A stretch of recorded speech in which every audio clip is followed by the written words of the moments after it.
Break के बाद आप सभी का एक बार फिर से बहुत स्वागत है। छत्तीसगढ़ में पहले चरण के लिए 20 सीटों पर वोटिंग की प्रक्रिया जारी है। दोपहर 1 बजे तक 44.45% मतदान हुआ है और बस्तर में 1 बजे तक 41% के आसपास वोटिंग हुई है। वहीं बीजापुर की बात की जाए तो यहाँ पे 1 बजे तक 20% के आसपास वोटिंग हुई है। दंतेवाड़ा जो नक्सल प्रभावित इलाका है 41% के आसपास यहाँ पे वोटिंग हुई है।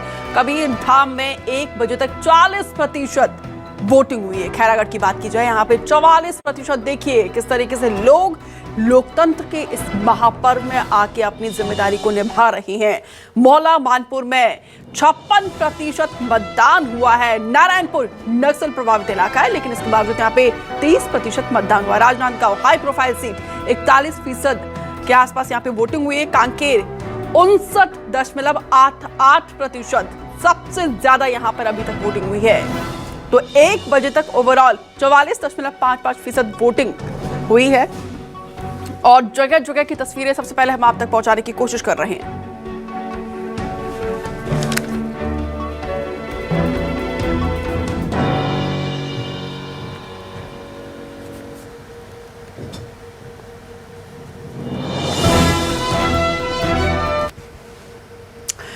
तो लगातार सबसे पहले खबर हम आप तक पहुंचा रहे हैं किस तरीके से यहाँ पे लोकतंत्र के इस महापर्व में लोग अपनी जिम्मेदारी को निभा रहे हैं। और देखिए वोट कास्ट करने के बाद वो स्याही दिखाते हुए जो उंगली पर लगी हुई है और यहाँ पे देखिए हर एक वर्ग, फर्स्ट टाइम वोटर्स की बात की जाए, बुजुर्गों की बात की जाए, महिलाओं की बात की जाए, साइलेंट वोटर की तरह महिलाएं अपनी जिम्मेदारी को देखिए सच संवर कर तैयार होकर पूरे परिवार के साथ लोग पहुंच रहे हैं और लोकतंत्र के इस पर्व में अपनी भागीदारी सुनिश्चित कर रहे हैं। जगह जगह पर यहाँ पे सुरक्षा बलों का पहरा है और यहाँ पे देखिए तमाम दिग्गज भी वोट कास्ट करने के बाद यहाँ पे आप देखिए मोहन मरकाम कोंडागांव से चुनावी मैदान में हैं और तीसरी बार ताल ठोक रहे हैं। और यहाँ पे देखिए युवाओं की बात की जाए तमाम वर्ग अपनी भागीदारी सुनिश्चित कर रहे हैं। और देखिए न्यूज रूम से हमारे एडिटर अभिलाष मिश्रा जी जुड़े हुए हैं और एडिटोरियल डायरेक्टर लगातार हमारे साथ बने हुए हैं और साथ ही साथ बीजेपी और कांग्रेस के तरफ से भी हमारे साथ अनुराग जी और घनश्याम जी भी हमारे साथ बने हुए हैं। सबसे पहले एडिटोरियल डायरेक्टर जी मैं आपके पास रुख करना चाहूंगी। मनोज सर, देखिए बढ़ चढ़ के लोग अपनी भागीदारी सुनिश्चित कर रहे हैं और इस बार के चुनाव में 44% के आसपास अभी तक वोटिंग कास्ट हुई है। पिछले बार के मुकाबले इस बार का ये वोटिंग कास्ट आप किस तरीके से देख रहे हैं?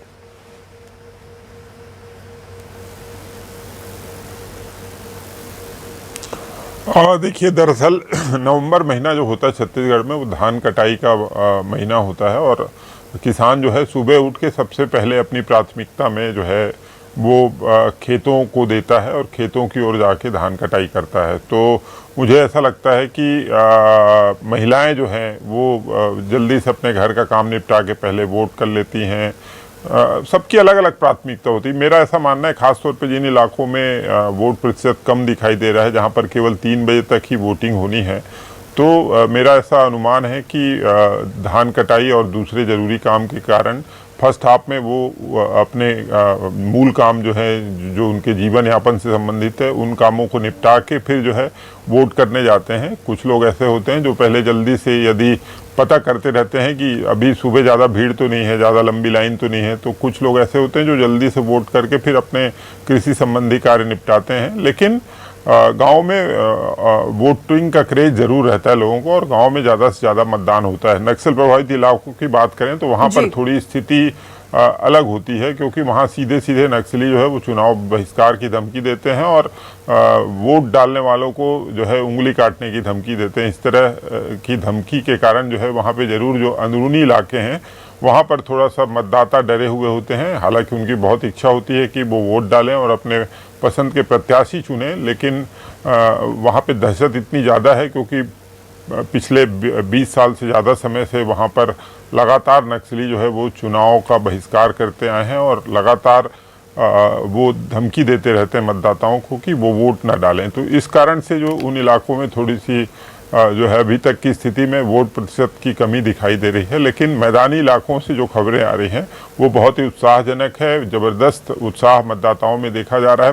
हर मतदान केंद्र में जहाँ पर हमारे संवाददाता मौजूद हैं वहाँ पर मतदाताओं की लंबी लंबी लाइन देखी जा रही है और सबके चेहरे में उत्साह है और कोई भी इरिटेट नहीं हो रहा है कि लंबी लाइन में खड़े हैं तो जो है किसी तरह की परेशानी या जो है निराशा दिखे। सभी बड़े उत्साह से अपने अपने बारी का इंतजार कर रहे हैं और अपने मताधिकार का प्रयोग करने के लिए आतुर दिख रहे हैं।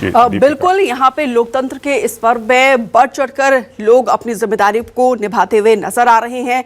और यहाँ पे अनुराग जी, मैं आपसे सवाल करना चाहूंगी। यहाँ पे देखिए, बस्तर से ही रायपुर का रास्ता होकर जाता है और इस बार सिर्फ एक सीट है आप लोगों के पास, राजनांदगांव। 19 सीटों में से एक सीट है और बाकी तमाम सीटों को पाने के लिए क्या कोशिश आप लोगों की तरफ से की जा रही? क्योंकि देखिए, तमाम दिग्गजों की साख इस बार दांव पे लगी हुई है।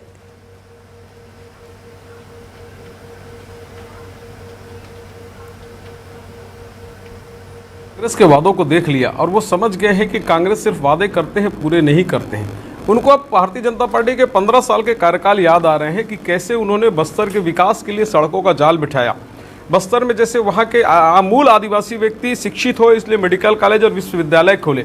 आप आश्चर्य करेंगे दीपिका जी, कभी आइएगा छत्तीसगढ़ के बस्तर के दंतेवाड़ा चलेंगे।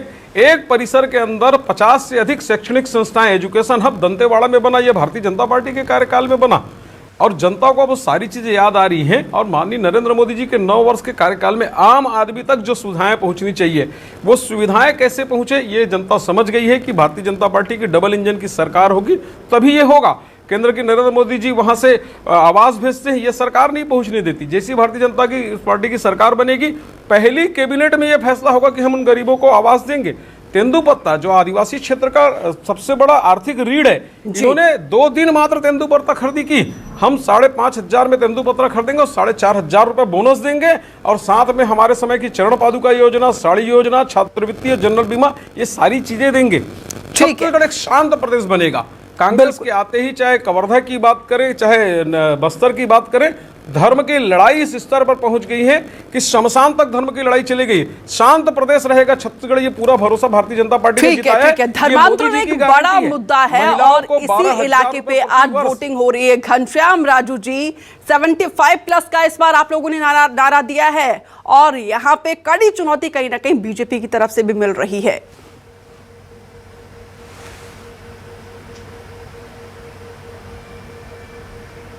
देखिए दीपिका जी, भारतीय जनता पार्टी झूठ बोलने में माहिर है और पिछले 5 साल में उन्होंने यही काम किया। मां दंतेश्वरी का आशीर्वाद हमारे साथ है और निश्चित तौर पर हम दोबारा सरकार बनाने जा रहे हैं। और जिन वायदों के आधार पर भूपेश बघेल जी की सरकार ने छत्तीसगढ़ की जनता का भरोसा जीता है, विश्वास जीता है। जी, हम दोबारा कनेक्ट करने की कोशिश करेंगे। न्यूज रूम से अभिलाष मिश्रा जी भी हमारे साथ लगातार बने हुए हैं। अभिलाष जी, दोनों ही पार्टी जीत का दावा कर रही है, लेकिन हम सब जानते हैं कि इस बार मुकाबला बड़ा कड़ा है। बिल्कुल, बहुत कड़ा मुकाबला है। देखिए, और तमाम जो हमारे सोर्सेज हैं वो ये बता रहे हैं कि बस्तर में, कम से कम बस्तर में तो वाकई में कड़ा मुकाबला है। इसके पीछे एक वजह भी है। मनोज जी भी जानते हैं, बीजेपी के तमाम हमारे नेता जानते हैं और कांग्रेस भी बेहतर तरीके से जानती है कि इस 6 महीने से पहले की अगर बात कर लें तो पिछले 3-3.5 साल से अगर बीजेपी ने, अगर केंद्रीय संगठन ने इनके सबसे ज़्यादा मेहनत कहीं की है तो वो सीधे तौर पर बस्तर में की है, आदिवासी अंचल में की है। चाहे वो धर्मांतरण का मुद्दा हो, चाहे ईसाई मिशनरी का मुद्दा हो, इसके अलावा मुद्दा चाहे आदिवासियों के हक का हो, पैसा कानून का लेकर के हो, तमाम जो बड़े आंदोलन हुए हैं रायपुर और बिलासपुर की बजाय हमने देखे हैं कि वो वहां खड़े हुए हैं जहां हजारों की संख्या में आदिवासी निकलकर बाहर आए हैं। ये कहा जा रहा है कि संघ के जो अनुषांगिक संगठन हैं सबसे ज्यादा सक्रिय पिछले 3-3.5 सालों में वो बस्तर के अंचलों में रहे हैं और इसीलिए बस्तर से बहुत ज्यादा उम्मीदें बीजेपी को हैं। ये कहा जा रहा है कि जो बस्तर, ये कहा जाता है हमेशा कि बस्तर जिसका होता है सत्ता उसके हाथ आती है। कांग्रेस पर मेहरबानी लगातार बस्तर की रही है पिछले कई दिनों से, कई सालों से, और अब ऐसे में बस्तर 2 की टारगेट था और बस्तर को जीतना जरूरी था, इसलिए बीजेपी ने अपनी पूरी दमखम वहां लगा रखी थी।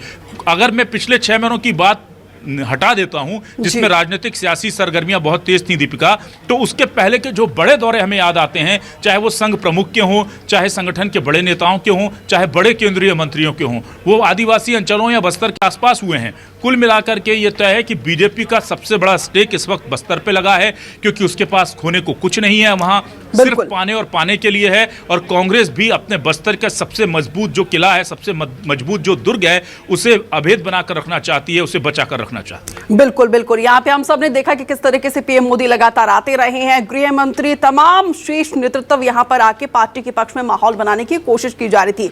लेकिन मनोज जी, यहाँ पे धर्मांतरण एक बड़ा मुद्दा है, क्या वाकई में इसका असर देखने को मिलेगा? और जिस तरीके से यहाँ पे बीजेपी ने इस मुद्दे को बनाया, क्या जमीन में वाकई में ये इतना बड़ा मुद्दा है जमीनी स्तर पर?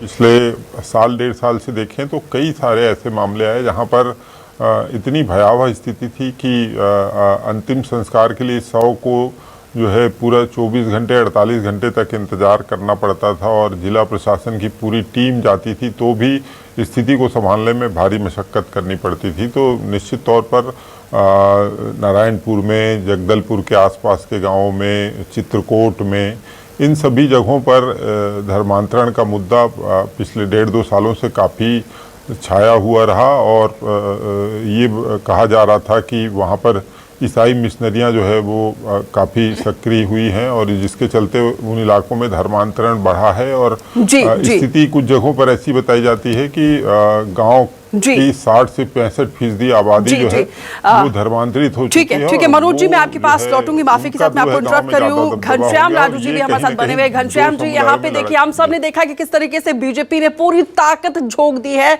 बस्तर को अपने पक्ष में लाने के लिए। क्यों इस बार आदिवासी समाज आपके पास आए? क्योंकि खुद यहाँ पे हमने देखा है किस तरीके से आज भी कुछ गांव ऐसे जो चुनाव का बहिष्कार कर रहे हैं, उनका कहना है कि जो वादे किए थे वो पूरे नहीं किए हैं।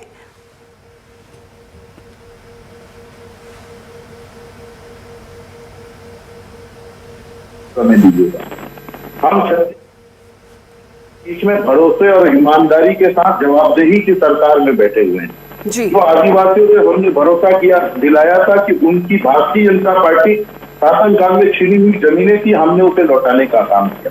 पेशा कानून का जो अधिकार भारतीय जनता पार्टी ने छीना, हम उन्हें अधिकार देने का काम किया।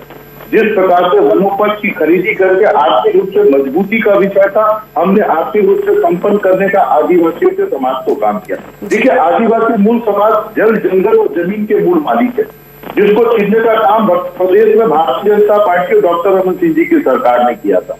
और आज जिस प्रकार से आदिवासी प्रमुख धारा में आकर अगर अपने जीवन यापन करता है, तो ये भारतीय जनता पार्टी के पेट में पीड़ा होती है। ये कहते हैं मोदी की गारंटी। दिक्कत इस बात की 2014 और 2019 में जो मोदी जी ने गारंटी देशवासियों को दिया था, अच्छे दिनों के वादे, महंगाई दूर करने, 100 दिन में दूर करने के वादे, पेट्रोल डीजल के दाम आज आग बढ़ रहे हैं, तमाम ऐसी गारंटियां उन्होंने 15 लाख, उन गारंटी का क्या होगा? और सबसे बड़ी बात यह है, ये छत्तीसगढ़ में कहते हैं कि हम 2100 रुपए धात का समर्थन मूल्य देंगे, 2100 तो आप दे नहीं पाए। 300 रुपए बोनस का वादा आपका था, आप दे नहीं पाए। और किस मुंह से ये कहते हैं कि 500 रुपए में ये गैस सिलेंडर देंगे? मतलब देश के साथ छलावा इससे बड़ा क्या हो सकता है कि आप पूरे 4.5 लोगों को 1100-1200 रुपए में सिलेंडर देते हैं और उसके बाद चुनाव में कहते हैं कि हम 500 में सिलेंडर देंगे। और यही मोदी जी कहते थे कि देश में रेवड़ी प्रथा नहीं चलेगी, और आज ये रेवड़ी प्रथा रबड़ी प्रथा हो चली है। और ये डबल इंजन क्या है? डबल इंजन की सरकार इस प्रदेश में थी, लेकिन वो डबल इंजन बन चुकी थी। आज छत्तीसगढ़ की जनता इस बात को बेहतर रूप से समझती है दीपिका जी कि उनके आर्थिक उत्थान के लिए, उनके बिल्कुल बिल्कुल इसी से जुड़ा हुआ एक और मेरा सवाल है। अनुराग जी, सवाल मैं आपसे पूछती हूँ, क्योंकि आप कह रहे हैं कि हमने पूरी कोशिश की है, आप कह रहे हैं कि कांग्रेस सरकार में आदिवासी खुद को ठगा हुआ महसूस कर रहा है, लेकिन सर आदिवासी समाज अब जागृत हो चुका है, वो जानता है उनके अधिकार क्या है। हालांकि आदिवासी समाज के हम कई ग्राउंड जीरो से हम लोगों की बाइट सुना रहे हैं, वो वाकई में ना सिर्फ कांग्रेस से बल्कि बीजेपी से भी कहीं ना कहीं उनकी नाराजगी साफ तौर पर दिखाई दे रही है। अब सर कैसे ऐसे उनको आप वादा दोगे कि हम काम करेंगे और वो आपके ऊपर भरोसा, किस तरीके से आप ऐसा काम करोगे कि वो आपके ऊपर भरोसा जता सके? दीपिका जी, कुछ दिन पहले आपको मालूम है कि केंद्र की माननीय नरेंद्र मोदी जी की सरकार ने 12 आदिवासी जातियों के मात्रात्मक गलतियों को सुधार कर उन्हें मुख्य धारा में शामिल किया। 70 साल से आज़ादी के बाद वो मात्रात्मक त्रुटि के कारण मूल सुविधा से वंचित थे। उनको मात्रात्मक त्रुटि सुधार कर अगर मुख्य धारा में लाया तो भारतीय जनता पार्टी और माननीय नरेंद्र मोदी जी की सरकार ने लाया है। देश के सर्वोच्च पद पर एक आदिवासी समाज की बेटी बैठी है, यह भारतीय जनता पार्टी का काम है। और कांग्रेस तो उस जाति का अपमान कर रही है। राष्ट्रपति को क्या कहा था इन्होंने, दुनिया ने देखा हुआ है। और मैं एक बात कहता हूं, अभी कुछ देर पहले मेरे अजीज मित्र घनश्याम राजू तिवारी जी ने कहा है कि भूपेश है तो भरोसा है। भाई, ये भूपेश है तो भरोसा आपके किसी नारे किसी पोस्टर में नहीं दिखता है। अब तो कांग्रेस है तो भरोसा, ये भरोसे का सम्मेलन करने लगे आप। तो आपके भूपेश पर तो भरोसा इन्होंने 3 महीने पहले खत्म कर दिया जब वो मुख्यमंत्री बना दिए। आपके नेता कहने लगे अब हम सामूहिक मुख्यमंत्री के सामूहिक चेहरे पे लड़ेंगे। अनुराग जी, ये उनका मुद्दा है, भरोसा लोगों के ऊपर कैसे दिलाना है, ये उनका प्रॉब्लम है। मेरा सवाल ये है कि आप ऐसा क्या भरोसा दिलाएंगे आदिवासी समाज को, बस्तर के लोगों को, कि वो आप लोगों के ऊपर एक बार फिर से भरोसा जता सके?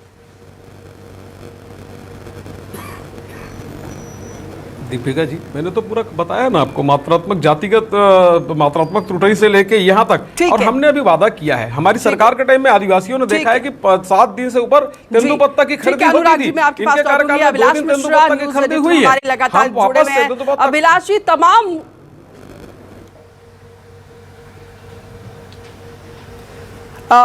अभिलाष जी, तमाम मुद्दों से इतर बस्तर की बात की जाए, बस्तर जो है नक्सलवाद के साथ साथ, क्योंकि नक्सलवाद तो अब कहीं ना कहीं बैकफुट पर आ गया है, लेकिन बस्तर अपनी खूबसूरती के लिए भी जाना जाता है।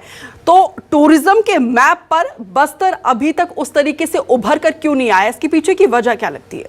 बिल्कुल, देखिए हमारे साथ घनश्याम राजू जी जुड़े हुए हैं। घनश्याम राजू तिवारी जी, आप अगर मुझे सुन पा रहे हैं तो प्लीज़ मुझे बताइए ताकि मैं सीधे आपसे मुखातिब हो सकूं। और मेरे साथ अनुराग अग्रवाल जी भी हैं। लेकिन घनश्याम राजू जी, क्या आप सुन पा रहे हैं मुझे?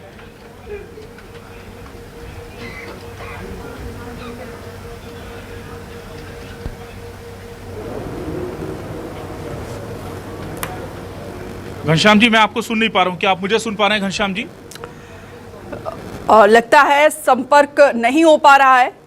हम घनश्याम जी से जुड़ने की कोशिश करेंगे। दरअसल बस मैं यही चेक करना चाह रहा था कि घनश्याम जी हमारे साथ जुड़े हैं या नहीं। खैर, हम आगे चल रहे हैं। हम आपने जिस सवाल का जवाब चाहा है, मैं बता दूं दीपिका, यहाँ पर देखिए बस्तर में बहुत काम किया जाना बाकी है, ये बात बिल्कुल सही है। लेकिन हमें समझना होगा कि चाहे बीजेपी हो चाहे कांग्रेस, यहाँ की स्थितियाँ विषम रही हैं। ऐसा नहीं है कि जो रायपुर या बिलासपुर में आप डेवलपमेंट कर सकते हैं वो आप बस्तर में भी कर सकते थे। वहाँ नक्सलवाद बड़ी समस्या थी, वहाँ पर इंफ्रास्ट्रक्चर डेवलप करना बड़ी समस्या थी, वहाँ पर एजुकेशन का स्टैंडर्ड ले आना बड़ी समस्या थी, वहाँ पर हेल्थ के पैरामीटर्स सेट कर देना बड़ी समस्या थी। ऐसे में ये पिछड़े रहे हैं। इसके पीछे कहीं ना कहीं जिम्मेदारी पूर्ववर्ती सरकारों की है, चाहे वो 15 साल की रमन सरकार हो या फिर 5 साल में भूपेश सरकार जितना कर सकती थी। कहा जाता है कि उतना नहीं किया, बहुत कुछ किया जाना बाकी था। खास बात यह है कि सियासत में जब भी चुनाव होता है, राजनीति में, तो हमेशा केंद्र में बस्तर और छत्तीसगढ़ में आदिवासी होता है। आप किसी भी नेता का भाषण सुन लीजिए, आपको लगेगा कि छत्तीसगढ़ का मतलब होता है सिर्फ आदिवासी।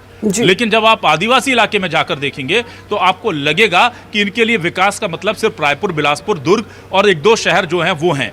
इसके अलावा बस्तर का विकास से कोई लेना देना नहीं था। धीरे धीरे ही सही बस्तर विकास की मुख्य धारा में आ रहा है और ये इतना पिछड़ा हुआ है कि इसे जो कहते हैं ना कि मेकओवर करते वक्त बहुत टाइम लग जाएगा। पर हाँ, यहाँ पर अब ज़रूरत इस बात की है कि जो इसकी ताकत है, जो इसकी स्ट्रेंथ है, उसे एम्फेसाइज किया जाए, उस पर एम्फेसाइज किया जाए और इसे आगे बढ़ाया जाए। टूरिज्म की आपने बात कही, बहुत सारी संभावनाएं हैं। दिल्ली में बैठे यहाँ पर हमारे कई साथी बस्तर की खूबसूरत तस्वीरों को जब देखते हैं, वादियों को जब देखते हैं, तो वो पूछते हैं कि यहाँ कैसे पहुँचा जाए। नक्सलवाद को लेकर कोई टेंशन तो नहीं है। मतलब एक अभी माइंडसेट जो है धीरे धीरे चेंज हो रहा है और अब मुझे लगता है कि आने वाले 2-3 साल के अंदर बस्तर भारत के नक्शे पर एक बहुत ही अच्छा पर्यटन स्थल बनकर उभरेगा। इसके लिए जो भी सरकार आती है उसे भी अपनी प्राथमिकता में से शुमार करना चाहिए। दीपिका जी बिल्कुल, यहाँ पे वादों का पिटारा तो हम सबने देखा कि किस तरीके से बीजेपी और कांग्रेस ने वादों का पिटारा खोल दिया और बस्तर को डेवलपमेंट के, बस्तर के अंतिम छोर तक विकास का दावा तो किया जा रहा है। लेकिन मनोज जी, कितनी बदली है बस्तर की तस्वीर, क्योंकि छत्तीसगढ़ के सियासत में बस्तर संभाग अपना एक महत्वपूर्ण जिम्मेदारी निभाता है।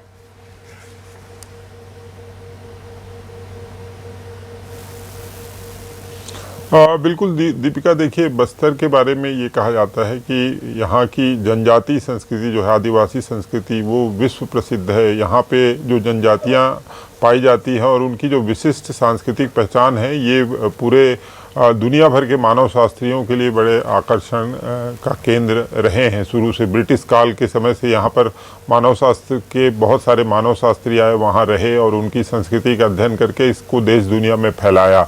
इसके अलावा वन और खनिज संपदा से भरपूर है और इतना बड़ा भूभाग है बस्तर की केरल जैसे राज्य से ज़्यादा इसका क्षेत्रफल है।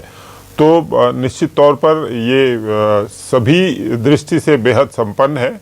और लेकिन दुर्भाग्यजनक बात ये रही है कि छत्तीसगढ़ बनने से पहले तक इस इलाके में डेवलपमेंट हुआ ही नहीं और ये केवल जो है सबसे मतलब शासन प्रशासन के अधिकारियों के लिए ये एक पनिशमेंट जोन था कि जिसको तंग करना है उसको बस्तर इलाके में भेज दो। लेकिन छत्तीसगढ़ बनने के बाद जो है वहाँ पर निश्चित तौर पर विकास हुआ है। विकास नहीं होने के कारण ही यहाँ नक्सलिज्म पैदा हुआ, ये माना जाता रहा है। और नक्सली जब से आए तब से वहाँ पर इसने सरकारों का ध्यान खींचा और तब जाकर बस्तर के विकास पर बहस शुरू हुई, बातें शुरू हुई, विचार विमर्श शुरू हुआ और तब से लेकर लगातार वहाँ पर क्रमशः काम चल रहा है। स्थितियाँ काफ़ी बदली हैं। 90 के दशक में जब हम बस्तर के बारे में सुनते थे और आज के बस्तर को देखते हैं तो निश्चित तौर पर काफ़ी सुधार हुआ है। वहाँ पर इंफ्रास्ट्रक्चर डेवलपमेंट हुआ है, सड़कें बनी हैं, मोबाइल नेटवर्क गांव-गांव तक पहुँच गया है। आज से 7-8 साल पहले घनश्याम जी, यहाँ पे देखिए तमाम दिग्गजों की प्रतिष्ठा दांव पर लगी है। लेकिन अगर मैं कोंटा की बात करूँ तो यहाँ से कवासी लखमा 25 सालों से लोगों की नुमाइंदगी कर रहे हैं, लेकिन इस बार कहीं ना कहीं उनका खुद वही लोग विरोध कर रहे हैं जो 25 सालों से लगातार उन्हें रायपुर भेजते रहे हैं।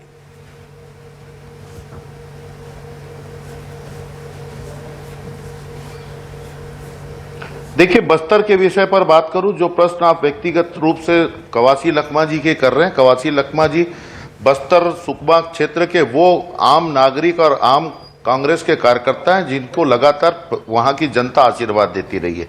मैं चिंता सुन पा रहा था अविनाश जी की बस्तर के पर्यटन की, मैं चिंता सुन पा रहा था मनोज जी के बस्तर के विकास की। मैं एक बात बहुत स्पष्ट रूप से कह सकता हूं दीपिका जी, छत्तीसगढ़ के निर्माण की आवश्यकता और मूलभूत कारण ही यही था कि बस्तर को किस प्रकार से विकास की धारा में लाएं। लेकिन ये छत्तीसगढ़ का दुर्भाग्य रहा कि इस राज्य के 23 साल की उम्र में 15 साल भारतीय जनता पार्टी को बस्तर की जनता ने अवसर दिया, लेकिन बस्तर की जो दुर्दशा या बस्तर की जो उन्नति होनी चाहिए थी उसमें आज जो कमियां हैं, निश्चित तौर पर हम इस बात को स्वीकार करते हैं कि आज भी वहां बहुत सारी विकास की कमियां हैं। लेकिन जहां तक रही बात, उस कमियों में भारतीय जनता पार्टी जनता को गुमराह तो करती रही, झूठे वादे करती रही, आदिवासियों की संपन्नता की बात करती रही। लेकिन आज परिस्थितियां क्या है, जो अविनाश जी कह रहे हैं, जो मनोज जी कह रहे हैं। मनोज जी बहुत वरिष्ठ नेता है, पत्रकार हैं छत्तीसगढ़ में, और उन्हें बहुत बेहतर रूप से पता है बस्तर क्या है। हम ये कह सकते हैं कि जो विकास की धारा बस्तर में होनी चाहिए थी, आज उसमें कमी है। उस ओर हम काम कर रहे हैं।